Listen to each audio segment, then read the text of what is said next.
네, 이번 시간에는 탄수화물에 대해서 공부하도록 하겠습니다. 우리 교재에 2장에 해당될 텐데, 탄수화물은 뭐 잘 알다시피 그 탄소하고 물이 이렇게 결합되어 있는 구조로 되어 있죠. 그래서 가장 단순한 탄수화물이 3탄당,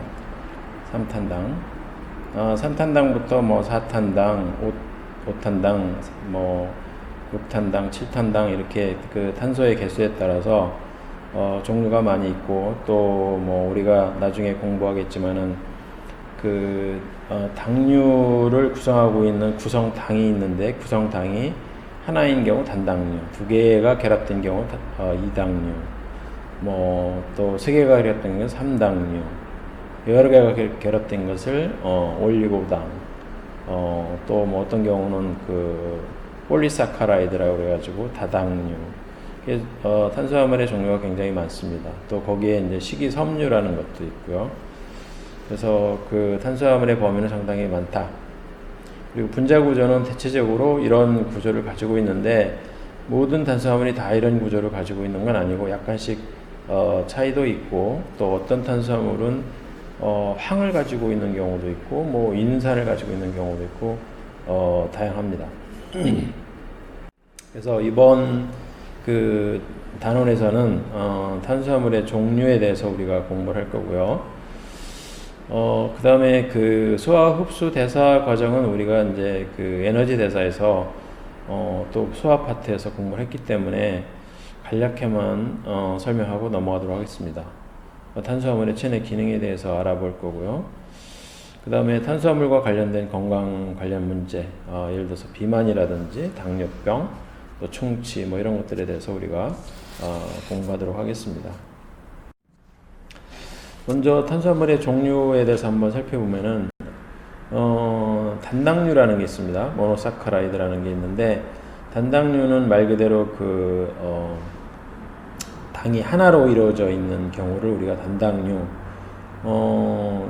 뭐 아까 얘기했듯이 그 3탄당도 있고, 탄소가 3개짜리인 경우도 있고, 탄소가 4개짜리인 4탄당도 있고, 5탄당도 있고, 뭐 6탄당, 자연계 제가 알고 있는 건 한 7탄당까지. 물론 이거보다 더 탄소수가 많은 탄수화물이 있는지 그거는 저도 잘 모르겠어요. 근데 어쨌든 우리가 생화학에서 공부하는 것은 보통 7탄당까지, 그러니까 영양학에서도 한 7탄당까지 공부를 합니다. 그래서 단당류라 함은 탄수화물을 이루고 있는 구성 단위다, 이렇게 이제 생각하면 될 것 같고요. 여기에 나와 있는 뭐 예시로 나와 있는 거긴 한데, 포도당이라든지 과당이라든지 갈락토스라든지 만노스, 여기까지는 다 6탄당입니다. 탄소가 6개짜리고, 라이보스, 자일로스 이런 것들은 다 또 탄소가 5개짜리인 거고요. 3탄당은 안 나왔는데, 가장 대표적인 것이 이제 그리세르 알데하이드라는 게 있어요.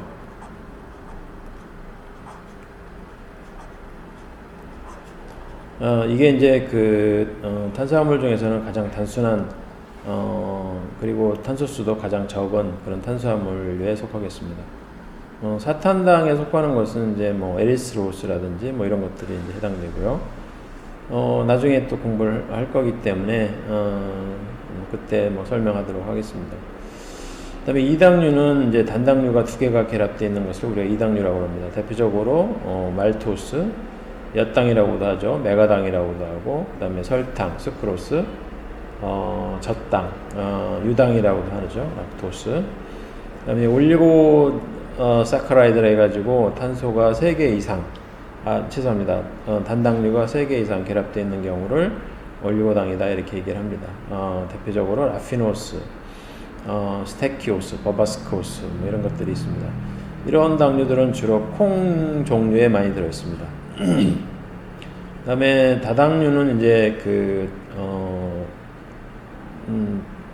단당류가 적어도 한 10개 정도 이상 쭉 연결이 되어 있는 당류를 우리가 다당류라고 그러는데, 대표적으로 이제 식물체에 저장되어 있는 전분, 또 우리 몸에 저장되어 있는 글리코겐, 주로 우리 몸에는 이제 글리코겐 같은 경우는 간이라든지 그 근육 조직에 저장되어 있다고 얘기를 했었습니다. 그다음에 셀룰로스는 그 식물체의 구조를 이루고 있는 주 성분이죠. 우리 뭐 종이를 만드는 펄프의 성분이기도 하고, 나무의 뭐 주 성분, 식물체의 주 성분이 셀룰로스입니다. 단당류의 구조를 보여주고 있는데, 아까 얘기했듯이 이제 가장 단순한 당이 삼탄당입니다. 그리고 여기 나와 있듯이 그리세르알데하이드 구조가 나와 있고, 그 옆에 이제 그 다이하이드록시 아세톤이라는 게 나와 있는데, 보통 그 단당류들을 보면은 알데하이드 계열이 있고, 알데하이드 케톤을 가지고 있는 계열이 있어요. 케톤 계열이 있어요. 알데하이드 계열이 있고 케톤 계열이 있습니다. 그래서 단당류는 크게 두 부류로 나눌 수가 있다. 알데하이드 계열과 케톤 계열로 나눌 수 있다. 이렇게 이제 볼 수가 있는데, 어쨌든 이제 보통 단당류를 나눌 때는 탄소수를 기준으로 해서 보통 나눕니다. 그래서 삼탄당 같은 경우 그리세르알데하이드, 다이하이드록시 아세톤. 이거 말고도 이제 이거의 에난시오모인 L-그리세르알데하이드가 있겠죠. 여기는 지금 D-그리세르알데하이드만 표시하고 있습니다. 그 다음에 이제 사탄당인데 탄소수가 4개짜리인데, 에리스로스. 그 다음에 뭐, 그거의 에난시오모인 L-에리스로스. 그 다음에, 트레오스. D-트레오스죠. D-폼의 트레오스. L-폼의 트레오스. 이렇게 되어 있습니다. 근데, 보면은, 이 탄소수에 따라서 이성체 개수가 정해지는 걸 볼 수가 있어요. 그래서 이 탄수화물의 경우 삼탄당 같은 경우는 부재탄소 카이럴 카본이 1개입니다. 이럴 경우에는 2의 n승 해가지고 아이소머의 개수가 2의 1승이 되는 거죠. 그래서 2개입니다. 다시 말하면은 그리세르알데하이드에 D-그리세르알데하이드, L-그리세르알데하이드 이렇게 2개가 있는 거예요. 또 사탄당 같은 경우는 지금 부재탄소가 여기하고 여기 2개가 부재탄소예요. 삼탄당의 경우는 요 가운데 요 탄소가 카이럴 카본이었거든요. 카이럴 카본이라는 것은 이 탄소 주변으로 공유결합이 4개가 형성될 수 있는 게 있는데, 그게 다 다를 경우에 연결되어 있는 그룹들이 다 다를 경우를 우리가 부재탄소 카이럴 센터 카이럴 카본이다 이렇게 얘기를 합니다. 그래서 이 사탄당의 경우는 카이럴 카본의 개수가 2개입니다. 그러니까 이성체 개수는 몇 개가 될까요? 2의 n승 하니까 2의 제곱이 되니까 4개가 됩니다. 그래서 여기 이제 4개가 나와 있는 거예요. 그렇게 여러분들이 이해를 하시면 될 것 같습니다. 그 다음에 이제 오탄당인데, 그런 논리로 따지면은 오탄당 같은 경우는 부재탄소가 하나, 둘, 3개가 있습니다. 그러면은 이성체 개수가 2의 카이럴 카본이 3개니까 이성체 개수는 2의 3승이 되겠죠. 2의 3승 하면은 8개가 나올 겁니다. 근데 여기에 8개가 안 나왔죠. 하나, 둘, 셋, 넷, 다섯, 여섯. 6개만 2개가 지금 빠져 있습니다. 어쨌든 총 8개가 돼야 됩니다. 그래서 여기 보면은 이제 오탄당 중에 가장 대표적인 것 중에 하나가 아라비노스, 그거의 에난시오모인 L-아라비노스. 그다음에 자일로스가 있고, 자일로스의 입체이성체에 해당되는 L-자일로스가 있고, 그다음에 라이보스가 있습니다. 이 라이보스는 우리가 잘 알다시피 DNA라든지 RNA를 만들 때 필요한 그런 당류죠. 그 다음에 이제 육탄당이 있습니다. 탄소가 6개짜리인 육탄당이 있는데 이 경우는 부재탄소가 하나, 둘, 셋, 네 개 해가지고 총 6개예요. 죄송합니다. 4개예요. 그러면은 2에 4승 하면은 16개의 이성체가 나와야 됩니다. 그래서 여기 뭐 알로스, 뭐 알트로스, 글루코스, 우리가 이제 가장 잘 알고 있는 게 이제 글루코스죠. 글루코스, 만노스, 글로스, 아이도스, 그 다음에 갈락토스도 조금 알려져 있죠. 어느 정도. 그 다음에 탈로스, 뭐 이런 것들이 있습니다. 지금 D형만 이렇게 쭉 열거되어 있는데, 그러다 보니까 여기에 하나, 둘, 셋, 넷, 다섯, 여섯, 일곱, 여덟 개가 있습니다. 나머지 8개는 이제 L형의 육탄당이 되는 거죠. 예를 들면은 L 알로스, L 알트로스, L 뭐 글루코스 이런 식으로 이제 이체 이성체 가운데 에난시오머가 또 8개가 존재합니다. 그래서 총 16개의 육탄당이 그 자연계에 존재한다. 이렇게 이제 보면 될 것 같고요. 또 이거 말고도 뭐 그 육탄당이 이제 알데하이드만 있는 게 아니고 또 케톤 계열도 있어요. 그래서 그것까지 합치면 훨씬 숫자는 또 많아집니다. 예를 들면 프락토스 같은 경우는 탄소가 6개면서 케톤 계열에 속합니다.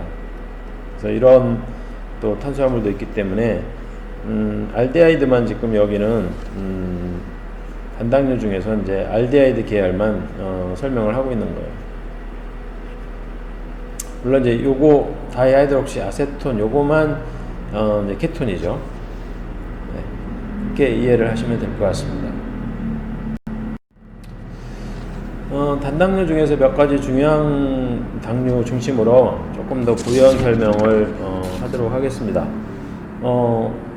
지구상에 뭐 가장 많이 존재하는 단당류가 아닐까 싶은데 포도당이죠. 포도당은 뭐 우리 몸에도 굉장히 많이 들어 있으면서 또 중요한 작용을 하고 영어로는 글루코스 또는 덱스트로스라고도 합니다.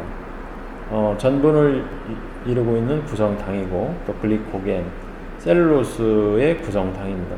우리 혈액 내에 약 0.1% 또는 뭐 대략 한 80 내지 100 mg/100 ml 또는 뭐 우리가 데시리터라고 하죠. 이렇게 들어 있습니다. 주요 에너지 공급원입니다. 대부분의 생명체에서 포도당은 주요 에너지원으로 이용이 됩니다. 그 다음에 이제 과당이라는 게 있는데, 이 과당은 아까도 얘기했듯이 알데하이드 계열이 아니고 케톤 계열이라고 했어요. 케토스라고도 하죠. 영어로는 프락토스, 레뷸로스, 뭐 프루트슈가 다양한 용도로, 다양한 이름으로 불립니다. 설탕의 구성 성분이고요. 그 다음에 그 이눌린이라고 하는 성분이 있습니다. 이눌린이 그 돼지 감자라고 하는 그 식물이 있는데, 이 돼지 감자의 주요 그 성분입니다. 그 이눌린의 구성 당이 바로 과당입니다. 그러니까 이눌린은 다시 말하면 과당이 쭉 연결돼서 그 다당체로 존재를 합니다. 이 과당은 설탕보다 감미도가 1.7배 높습니다. 그래서 이 과당이 주성분으로 많이 들어있는 벌꿀, 꿀 같은 경우 설탕보다 같은 농도에서 1.7배 정도 더 달아요. 그 다음에 갈락토스는 이 자체적으로 존재하기보다는 주로 그 유당, 젖당의 구성 성분으로 존재를 합니다. 그래서 그 나중에 우리가 자세하게 설명했지만은 이 젖당은 갈락토스와 포도당 두 분자가 베타1, 4결합으로 연결되어 있는 그런 당입니다. 그 외에도 갈락토스는 그 한천, 여러분 한천 알죠? 그 바닥에 사는 그 식물체 에서 추출한 조류에서 추출한 물질인데, 이 한천에 뭐가 들어있냐면 갈락탄이라는 게 들어있어요. 이 갈락탄이 갈락토스의 폴리머입니다. 갈락토스가 쭉 연결되어 있는 다당체, 그거를 이제 갈락탄이라고 그러는데, 그 갈락탄이 이 한천에 들어있어요. 그 다음에 뇌의 구성 성분인 세레브로사이드라고 하는 게 있는데, 이 세레브로사이드의 구성당이 또 갈락토스입니다. 그 다음에 만노스인데, 이 만노스도 뭐 천연에 존재합니다. 아주 많이 존재하진 않지만은 주로 다당체 형체인 만난 형태로 존재를 하고 있고, 이 만나는 식물의 종자라든지 커피, 또 대추 이런 데 이제 많이 존재한다고 알려져 있어요. 저희 실험실에서도 이제 대추를 이용해서 저희들이 이제 건강기능식품을 한번 만들어 보려고 노력을 한 적이 있는데, 왜 그런 생각을 하게 되냐면은 대추에 이제 만난이 많이 들어 있으니까 이거를 적당히 분해하면은 만노수가 되지 않을까. 근데 만노스가 그 몇 가지 기능성이 있는데, 예를 들면은 뭐 항암 효과가 굉장히 강하고, 또 여성의 질염을 예방하는 그런 효과가 있습니다. 그러니까 항균 작용이 굉장히 좋다고 이렇게 알려져 있어가지고 대추를 이용해서 뭔가를 개발을 해보려고 했는데, 결론은 뭐 실패를 했어요. 왜 실패했느냐면은 만난이 잘 분해가 안 되더라고요, 만노스로. 그래서 만노스, 이게 이제 만노스로 분해가 돼야만 우리 몸으로 이제 흡수돼서 들어오는데, 우리가 에너지 대사 또는 소화 이런 부분에서 얘기했듯이 이 다당체 형태로는 우리가 이용을 할 수가 없습니다. 일단 우리 몸으로 혈액 내로 들어올 수가 없어요. 혈액 내로 들어와야 뭐 항균 작용을 하든 아니면 항암 작용을 할 텐데, 그거를 이 다당체이기 때문에 할 수가 없어서 이것을 이제 분해를 해서 만노스라고 하는 단당류 형태로 만들려고 했는데, 그거를 실패했습니다. 이거를 끊을 수 있는 방법이 마땅한 방법이 없었어요. 그 다음에 만노스를 함유하고 있는 몇 가지 단백질이 있는데, 오브알부민이라고 달걀 흰자에 들어있는 단백질입니다. 락트 알부민이라 해가지고 이거는 이제 유청에 들어있죠. 다시 말하면 우유 속에 들어있습니다. 이런 단백질과 결합되어서 존재하는 경우도 있고, 아까 얘기했듯이 이건 이제 항암 활성을 가지고 있다는 것이 최근에 밝혀져 있습니다. 그 다음에 당 알코올류가 있는데, 이 당 알코올류는 육탄당의 유도체인 경우가 많아요. 수용성이고 단맛도 내고요. 대표적인 이제 당 알코올이 솔비톨이죠. 이 솔비톨은 식품공업에서도 많이 사용이 됩니다.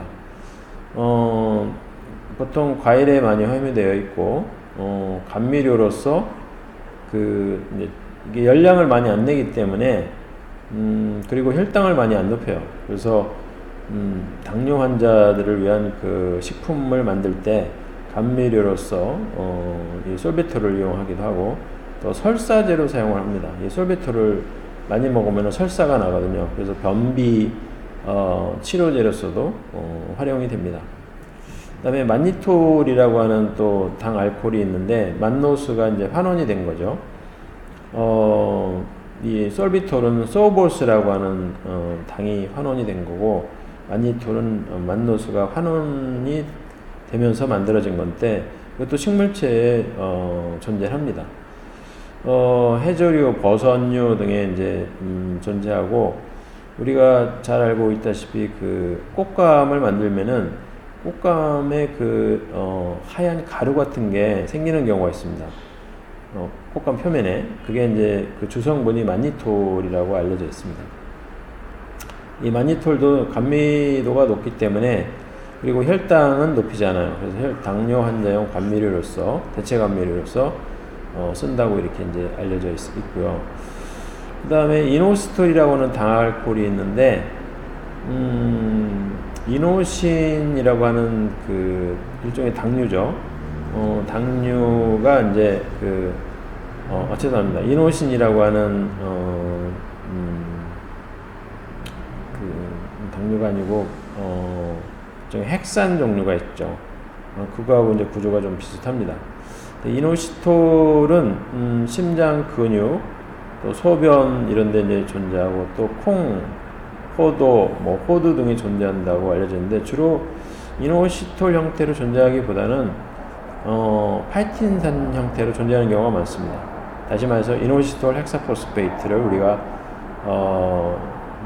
피틴산이라고 하거든요.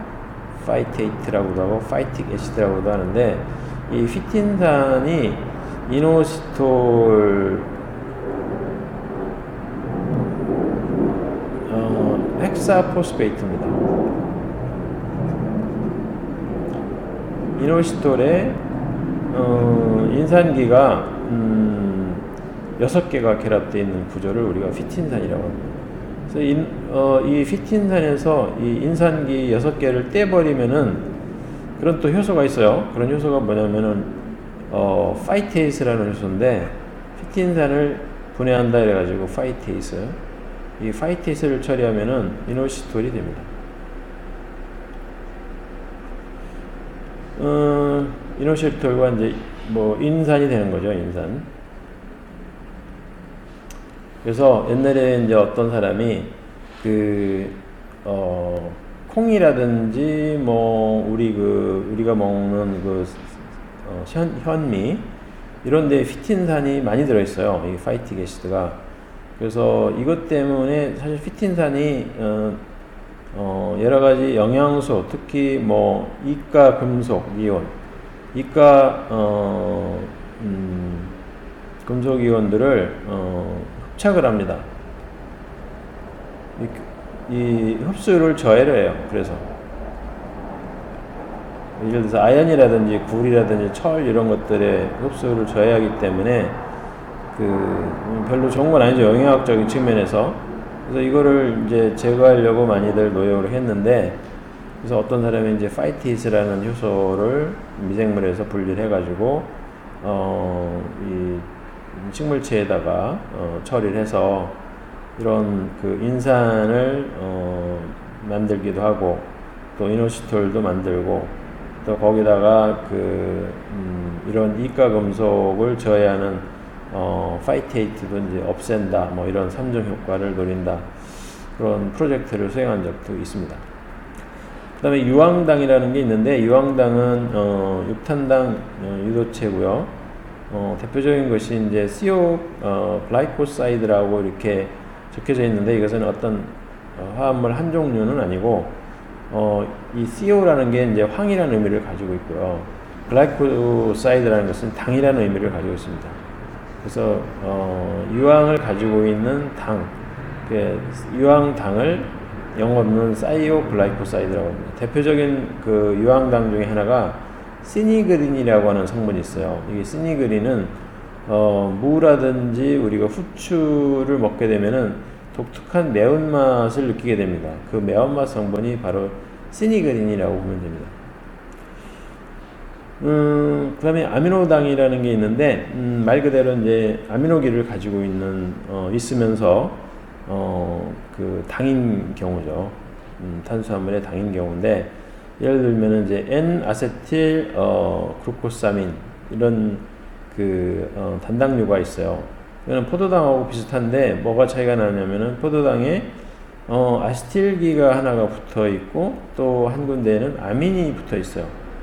근데 이게 바로 키틴의 구성단입니다. 우리 키틴이라고 하는 얘기를 들어본 적이 있을 것 같은데, 이 키틴은 갑각류, 껍질이 좀 딱딱한 그런 게라든지 새우의 주성분입니다. 그리고 곤충 좀 딱딱하죠, 표면이. 여러분 봤는지 모르지만 여치라든지 귀뚜라미라든지 이런 거, 이 표면이 좀 딱딱한 그런 곤충들, 그런 것들 표면이 키틴으로 이루어져 있어요.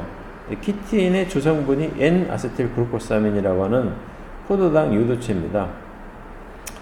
또 아미노당 중에 대표적인 것이 갈락토스 아민이라는 게 있습니다. 갈락토스라고 하는 당의 OH기 하나가 아민으로 이제 치환이 되어 있는 거죠.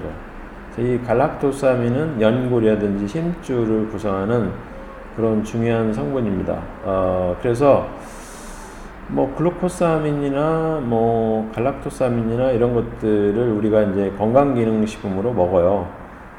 그러면 이제 관절이 재생이 좀 잘 된다. 그래가지고 관절 건강용 건강기능식품으로 이제 많이들 먹습니다. 기타 육탄당 유도체 중에 이제 유로닉 애시드라는 게 있고 알도닉 애시드라는 게 있습니다. 그다음에 이제 그 타가토스라고 하는 육탄당이 있는데, 이 타가토스는 뭐 그동안에는 영양학적으로 이게 별 칼로리도 별로 없고 뭐 그래서 별로 신경을 많이 안 썼는데, 최근에 이제 이거에 관심을 많이 가지게 된 이유가 당뇨도 많아지고 또 뭐 비만도 심각하다 보니까 이 타가토스가 설탕 감미도에 거의 육박합니다. 그러니까 이제 감미료로서는 좋죠, 상당히. 근데 열량은 뭐 38%밖에 안 돼요, 설탕에. 그러니까 이제 이 비만 환자용 다이어트 식품이라든지 아니면은 당뇨 환자용 감미료로서는 이제 적당한 거죠. 그래서 이제 관심을 가지게 된 겁니다. 이 타가토스는 흰색이고요, 설탕하고 마찬가지로. 자연계에 많지는 않지만 존재합니다. 과일이라든지 카카오라든지 유제품에 존재하는 걸로 이렇게 알려져 있고, 텍스처도 설탕과 이제 비슷한 그런 거라고 이제 알려져 있습니다. 그래서 2001년도에 WHO하고 세계 보건기구에서 그라스로 그라스는 뭔지 알죠? Generally Recognized as Safe. 안정한, 우리가 뭐 장기간 섭취해서 경험상 안전하다고 인정된 식품 첨가물을 우리가 그라스다 이렇게 이제 얘기를 합니다. 아까 얘기했듯이 이제 혈당을 많이 높이지 않으니까 당뇨 환자한테는 좋고, 또 그 이유가 이제 아까 얘기했듯이 글라이세믹 인덱스, 혈당을 많이 높이지 않고 인슐린 분비를 유도하지 않는다고 이렇게 알려져 있습니다.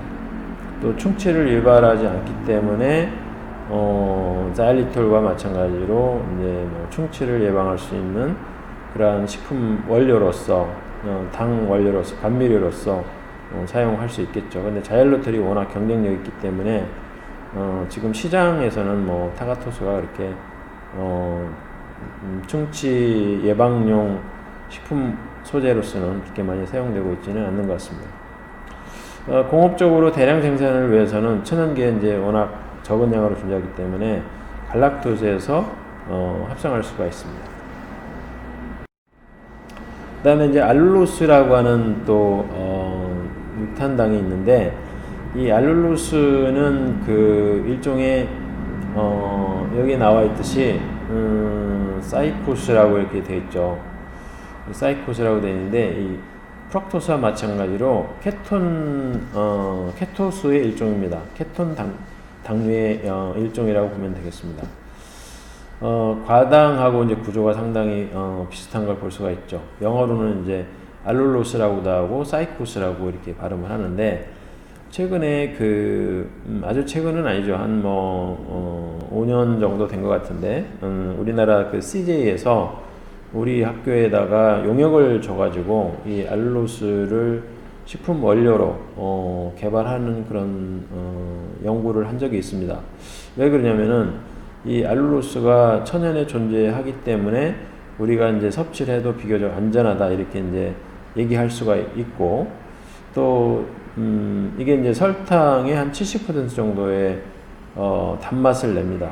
그러니까 다이어트용으로 이것도 이제 적당한 거죠. 그러면서 이제 혈당도 안 높이니까 당뇨 환자한테 또 좋습니다. 그래서 이 당뇨 환자용 다이어트용 식품 음료 제조에 이용을 하려고 이제 하는 거죠.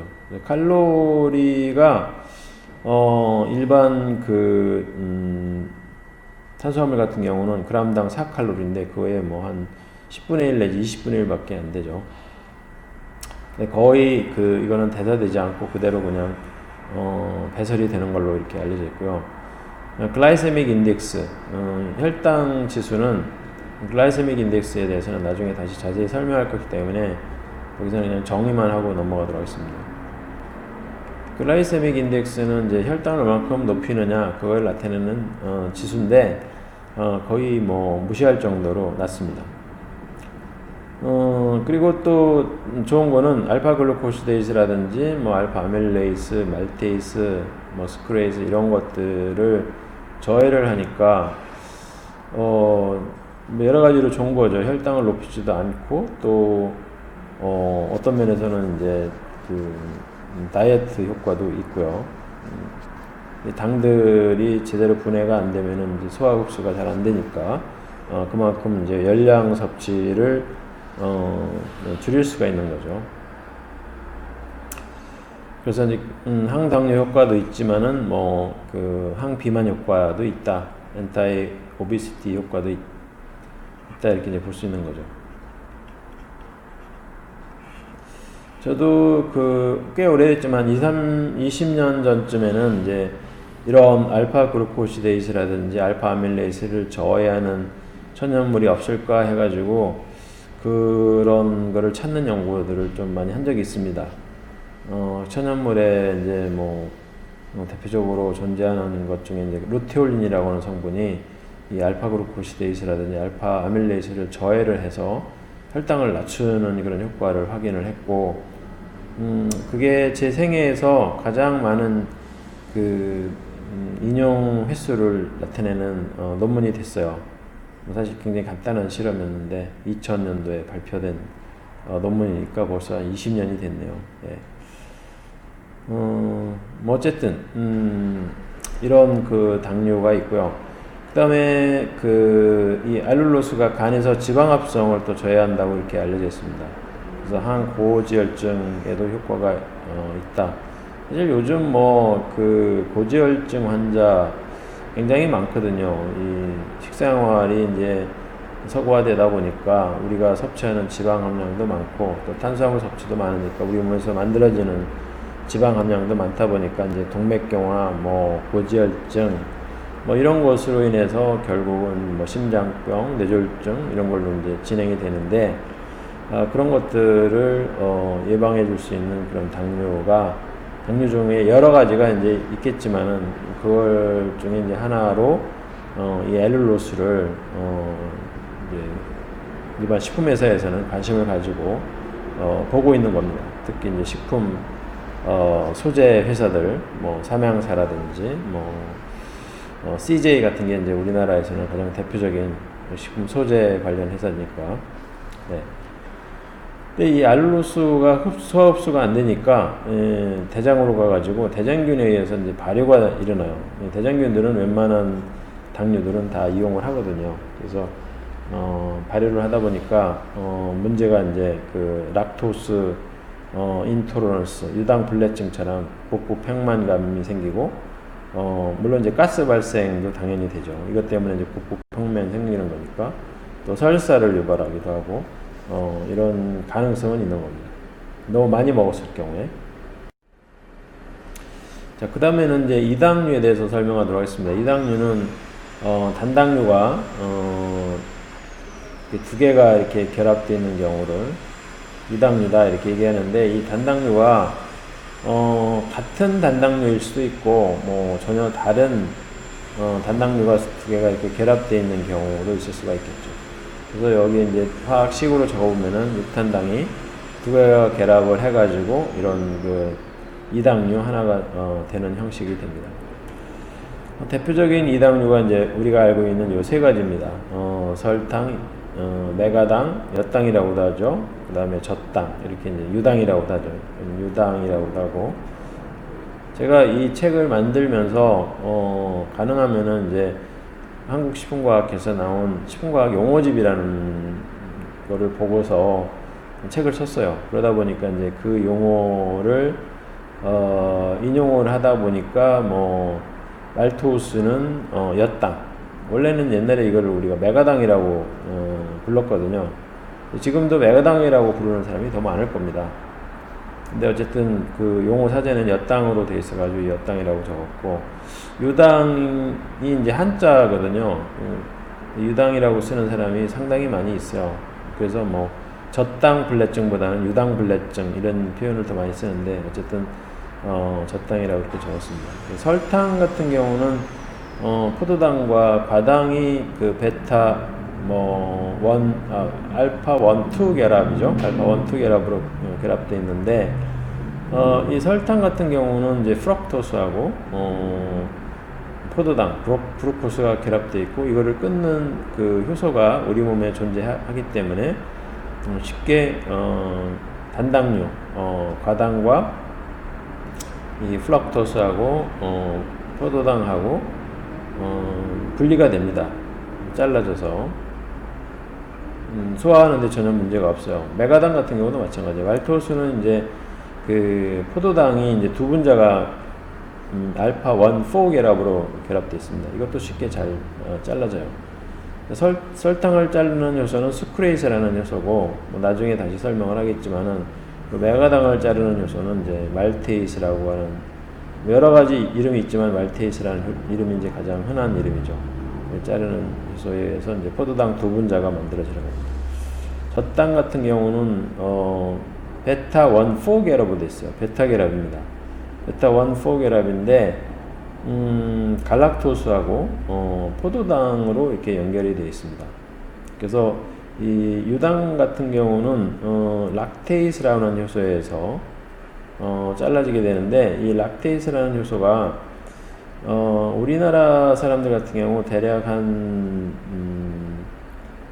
70% 정도는 나이가 먹으면서 이 락테이스 효소 활성이 없어져 버려요. 뭐 한 20-30%만 이제 락테이스 활성을 죽을 때까지 계속 발현을 하고, 나머지는 이제 없어지는 거죠. 그래서 유당 불내증 환자들이 좀 많은 편입니다. 유당 불내증에 대해서는 나중에 다시 또 설명을 하겠습니다.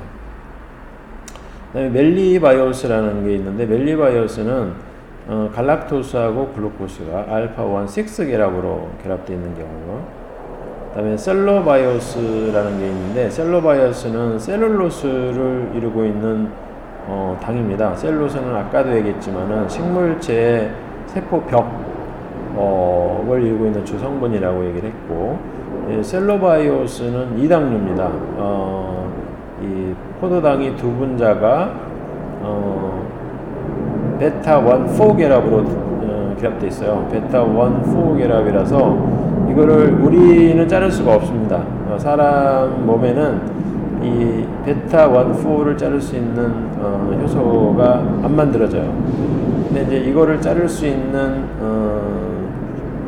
효소를 분비하는 게 이제 뭐 몇 가지 인섹트들, 특히 가장 대표적인 인섹트가 흰개미죠. 터마이트라고 하는 흰개미.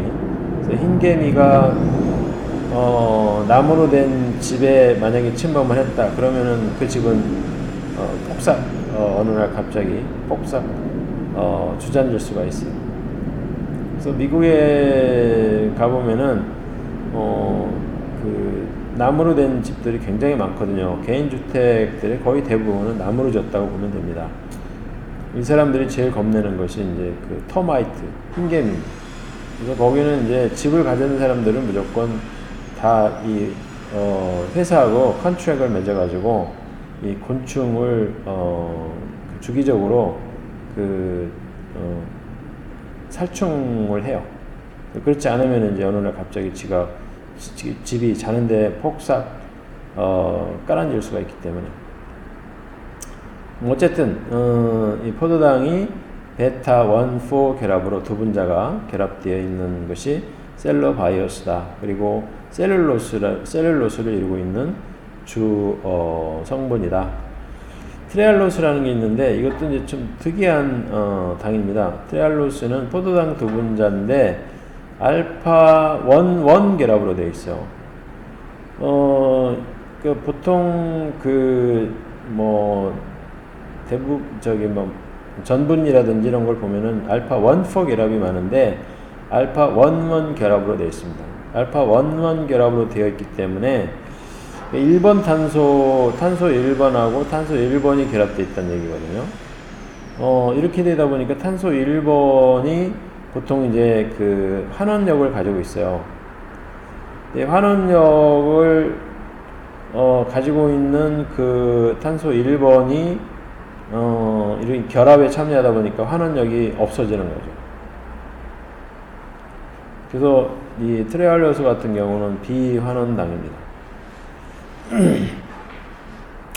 그 다음에 트라노스라는 당이 있는데, 트라노스는 포도당과 과당이 알파1 3 결합으로 연결되어 있는 걸 볼 수가 있고요.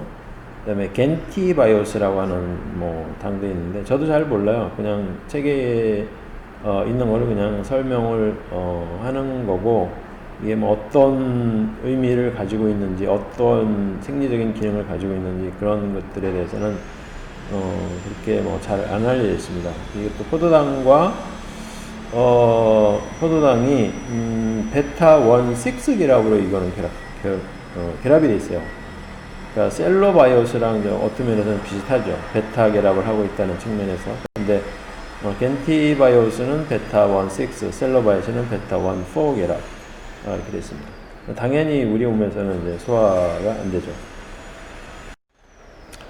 그래서 대표적인 이당류 세 종류 구조를 이제 보여주고 있는데, 아까 얘기했듯이 설탕은 이제 포도당과 이게 이제 포도당이고 그 옆에 있는 것이 이제 과당 프럭토스가 되겠습니다. 여기가 알파 1, 2 결합이 되어 있고, 락토스 젖당이죠. 젖당 같은 경우는 갈락토스하고 글루코스가 베타1, 4 결합으로 이렇게 결합되는 걸 볼 수가 있고, 이거는 이제 아까 얘기했듯이 어린아이들은 이걸 다 끊습니다. 그래서 모유를 먹든 우유를 먹든 그 우유나 모유 속에 들어있는 이 락토스를 잘 분해를 할 수가 있어요. 근데 나이가 먹으면서 이거를 분해하는 효소가 없어지는 경우가 많다고 그랬죠. 그다음에 말토스 같은 경우는 포도당 두 분자로 이렇게 되어 있고요. 알파 1, 4 결합으로 되어 있고, 이거를 우리 몸에 있는 효소들은 이거를 자를 수 있는 그런 효소들이 풍부하게 분비가 됩니다. 여기 마찬가지, 여기도 이제 여기는 이제 그 스크레이스라고 하는 효소가 자른다고 그랬죠. 여기는 이제 말테이스라는 효소가 자르고, 여기를 자르는 효소는 이제 락테이스인데, 이게 어렸을 때 주로 활발하게 활동을 한다. 그래서 그 설탕을 보면은 이게 이제 한자로 자당이라고 이렇게 표기를 합니다. 근데 다른 책들을 보면은 이거를 서당이라고 이렇게 번역이라 발음을 서당이라고 발음을 한 책들이 가끔 있어요. 영양학 책 중에 특히 그런 게 많은데, 이 자자하고, 이게 원래 자자거든요. 자자인데 이 서자하고 자자가 비슷합니다. 그래서 이 한자를 잘 모르는 사람은 번역할 때 서당이라고 번역을 할 경우가 많아요.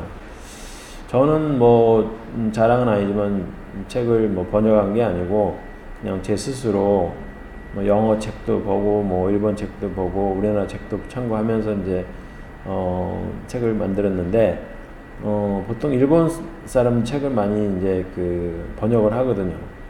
그럴 때 이제 일본 사람들이 이렇게 써놓으면은 이거를 서당이라고 번역하는 경우가 있어요. 서당이 아니고 자당이로 발음을 해야 됩니다.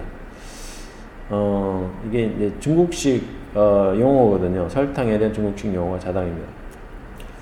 아까 얘기했듯이 이제 포도당과 과당으로 이루어져 있고, 알파 1, 2 결합으로 되어 있고, 설탕은 잘 알다시피 사탕수수나 사탕무에서 얘가 두 개가 있는데 이제 추출을 합니다.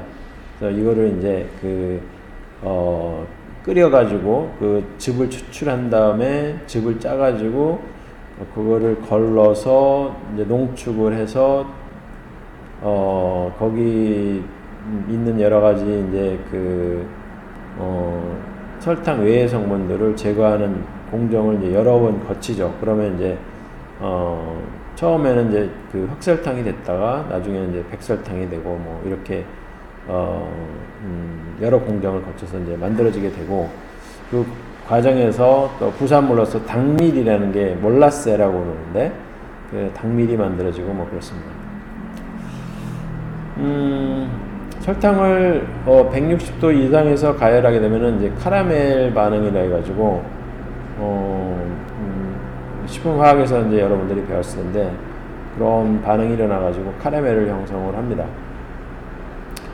그리고 설탕을 그 산처리를 하거나 또는 효소 중에 이제 수크레이스 로 가수분해를 하게 되면은 포도당과 과당으로 전환이 되는데 이것을 우리가 전화당이다 이렇게 얘기합니다. 인버트 슈가.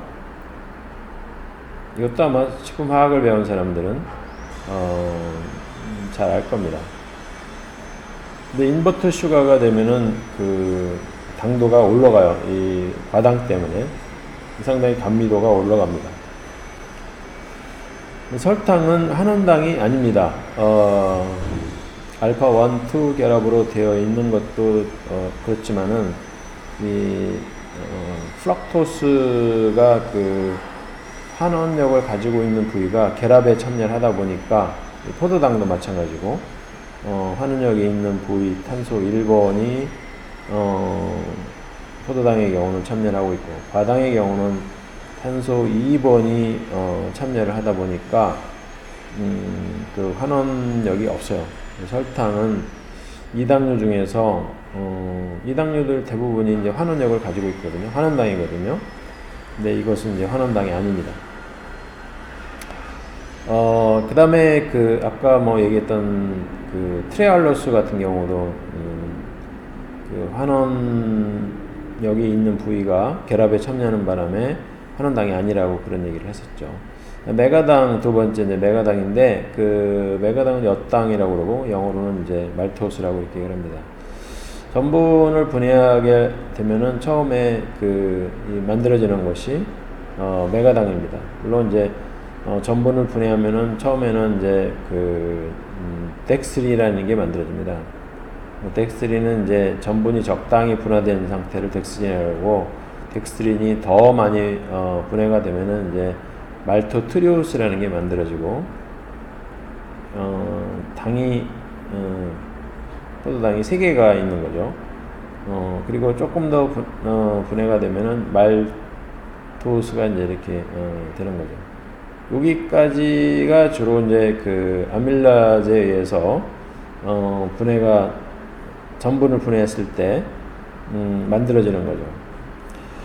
이거는 이제 환원력을 가집니다. 환원력을 가지는 그 탄소가 노출되어 있기 때문에 환원력이 있고요. 왜 메가당이라는 말을 붙였냐면은 엿당이라고 지금은 얘기하지만은 옛날에 메가당이라고 한다고 그랬죠. 이 메가라는 의미가 이제 보리 싹이란 뜻입니다. 그래서 보리를 침제해서 싹을 틔울 때 주로 많이 합성이 돼요.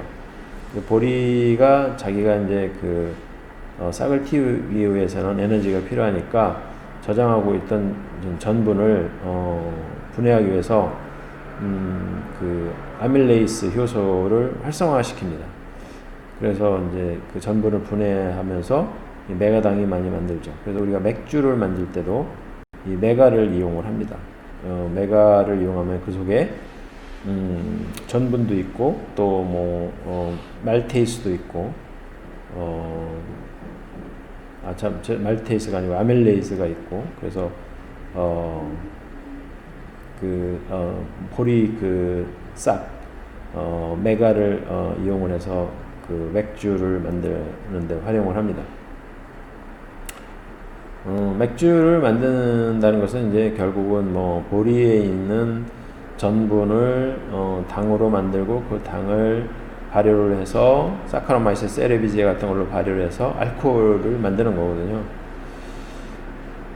그 다음에 젖당, 유당 락토스라고도 하고 포유동물의 유즙에 많이 함유되어 있습니다. 우유에 한 4.8% 정도 함유되어 있고 모유에는 더 많이 들어있어요. 거의 뭐 7% 가까이 들어있고요. 나중에 설명하겠지만 유당불내증, 락토스 인토러런스의 원인이 되는 그런 이당류에 속하겠습니다. 기타 이당류 아까 뭐 설명했던 셀로바이오스, 뭐 트레할로스 뭐 이런 것들이 있습니다. 이 트레할로스에 대해서 조금 더 설명하면은 알파 1,1 결합으로 이루어졌기 때문에 여기 보다시피 포도당과 포도당이 결합됐는데 이 부분이 이제 그 환원력을 가지고 있는 1번 탄소거든요. 1번 탄소에 있는 OH가 이렇게 결합을 하는 거예요. 그래서 1,1 결합인데 그래서 환원력이 없습니다. 결합에다 참여를 하기 때문에. 트레할로스의 특징은 보습력이 굉장히 높아요. 그러다 보니까 이 보습이 필요한 화장품, 또 식품 중에서도 이제 뭐 그 보습이 필요한 그런 식품이 있을 수가 있는데 예를 들어서 뭐 촉촉하게 그 뭐 과자를 좀 만들어야 되겠다. 예를 들면은 뭐 그런 과자가 뭐가 있을까요? 뭐 커스터드 뭐 이런 것들을 만들 때 이제 뭐 쓸 수가 있겠죠. 화장품은 당연히 이제 보습이 굉장히 중요하니까 보습 화장품, 트레할로스를 많이 화장품 업체에서 많이 쓰는 것 같습니다. 제약에도 이제 활용을 할 수가 있고요. 산가수분의 저항성이 굉장히 높은 것으로 알려져 있고 고온 산성 조건에서도 굉장히 안정합니다. 그래서 이 식물체 중에서 특히 이제 건조한 지역에 사는 식물체에 이 트레할로스가 많이 들어있고 특히 이제 트레할로스가 많이 들어있는 식품은 해바라기 씨, 여기 뭐 백두산 고사리삼 뭐 이런 것들, 해조류, 그다음에 송이버섯, 뭐 굴버섯, 뭐 골든 니들이라는 게 뭘지 모르지만 이런 뭐 식물체가 있나 봐요. 근데 그 이 트레할로스를 분해하는 효소가 우리 소장 점막에 있다고 합니다. 트레할레이스라는 요소인데 이것에 대해서 쉽게 분해돼서 포도당을 생성한다 이렇게 이제 알려져 있습니다. 이 트레할로스는 우리는 사실 트레할로스를 먹을 기회가 그렇게 많지는 않은데 이 곤충들은 트레할로스를 많이 먹는다고 해요. 그리고 자기 몸에 트레할로스를 먹는 게 아니고 자기 몸에 트레할로스를 많이 저장을 한다고 합니다. 왜 그러냐면은 이 트레할로스를 분해하는 순간 바로 포도당 두 분자가 만들어지잖아요. 그러면 이제 그 에너지를 해당 작용을 통해서 에너지를 빠르게 이제 생성할 수가 있는 거죠. 에너지 생성 속도가 빠른 겁니다. 그래서 이 트레할로스 형태로 그 에너지를 저장을 한다. 사람은 글리코겐 형태로 이제 저장을 하거나 뭐 지방 형태로 에너지를 저장하는데 이 어떤 인섹트들은 이 트레할로스를 글리코겐이나 뭐 이런 것 대신에 저장한다는 거죠. 훨씬 더 빠르게 포도당을 만들어낼 수가 있기 때문에. 전분 같은 경우는 아니면은 그 글라이코젠 같은 경우는 한 번 분해해봤자 포도당 한 분자씩만 떨어져 나오거든요. 전분에서도 마찬가지고 글라이코젠에서도 마찬가지고. 그런데 트레할로스 같은 경우는 한번 딱 분해하는 순간 포도당 두 분자가 생기니까 효율이 2배죠. 그래서 이제 이렇게 트레할로스 형태로 저장을 한다 이렇게 이제 설명을 하고 있는 겁니다. 그 다음에 그 단당류가 3개에서 10개 정도 결합된 당을 우리가 올리고당, 이거보다 더 이제 많은 단당류가 결합된 것은 이제 폴리사카라이드라고 해가지고 다당류에 속하는 거죠. 보통 소화효소가 이걸 분해하지 못합니다. 그래서 분해하기 좀 어려운 그런 특징을 가지고 있고, 그 중에서 특히 이제 그 기능성 올리고당이라는 것들이 있는데, 이 기능성 올리고사카라이드 중에 대표적인 것이 이제 프럭토 올리고당이라는 게 있어요. 이 프럭토 올리고당 같은 경우 대장에서 비피더스균 같은 유익한 세균이 그 잘 자라도록 해줍니다. 그래서 우리가 이런 것들을 그래서 이제 프리바이오틱 이런 말을 하죠. 프로바이오틱 하면은 균을 의미하지만은 프리바이오틱 하면 그 유익한 균이 잘 자라도록 도와주는 물질. 그래서 우리가 프리바이오틱이라고 합니다. 그래서 비피더스균은 우리 몸에서 이제 좋은 균, 이렇게 좋은 유산균의 하나로 이렇게 알려져 있죠. 그래서 비피더스 균이 잘 자라도록 해주는 기능성 당으로 기능성 식품 소재로 많이 판매가 되고 있습니다. 그래서 기능성 올리고당에 의해서 유익한 그런 비피더스균 같은 것들이 생존을 하게 되면은 다른 유해세균들 같은 경우, 식중독균 같은 경우는 증식이 억제가 되고 또 더 나아가서 혈중 지방이나 혈당 개선 효과 이런 것들이 이제 있다고 그래요. 대표적으로 대도 올리고당이라든지 프락토 올리고당, 아이소말토 올리고당, 갈락토 올리고당 이런 것들이 이제 있고요. 이런 기능성 올리고당 중에서 이제 프락토 올리고당이 좀 들어있는 것이 콩, 팥, 우엉, 양파. 프락토 올리고당이 아니네요. 그냥 소위 말하면 올리고당이네요. 일반 올리고당이 좀 많이 들어있는 것들이 이런 것들입니다.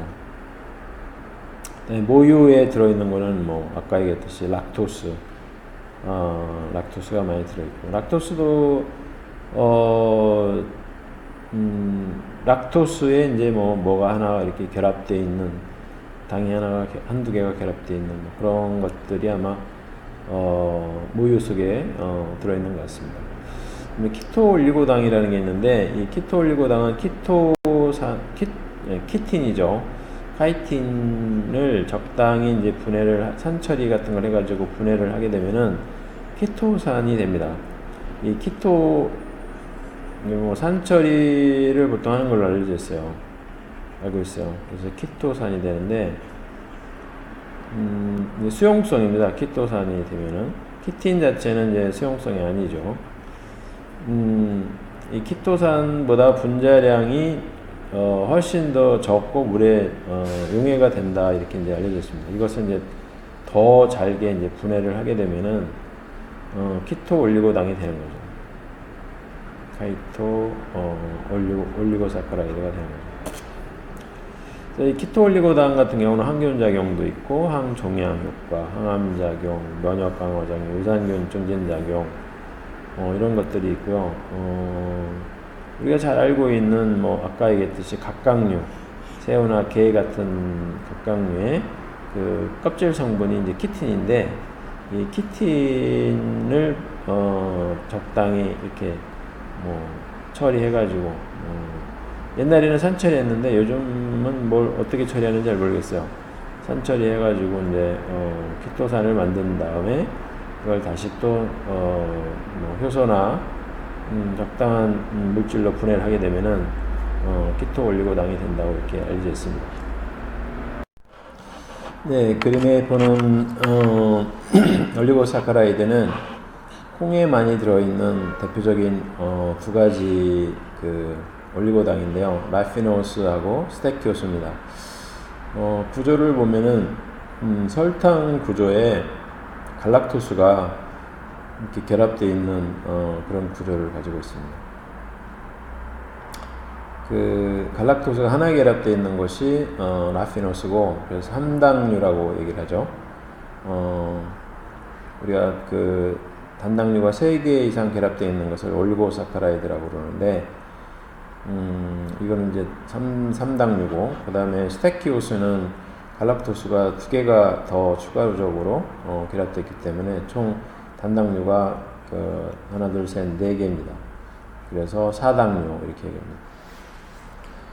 라피노스나 스테키오스나 잘 소화가 안 돼요. 그래서 대장으로 가서 대장에서 이게 미생물에 의해서 발효가 되면서 가스도 발생하고 설사도 나고 복부 팽만감도 느끼고 이런 경우가 있습니다. 근데 자꾸 콩을 많이 먹다 보면은 그런 문제가 이제 해결이 됩니다. 왜 그러냐면 우리 몸에 두 가지 생각이 드는데, 일부가 이제 라피노스나 스테키오스를 분해하는 그런 효소가 우리 몸에서 이제 발현이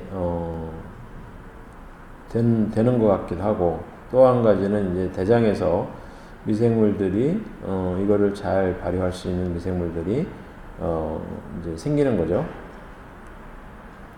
그래서 아마 그렇게 되는 게 아닌가 그런 생각이 듭니다.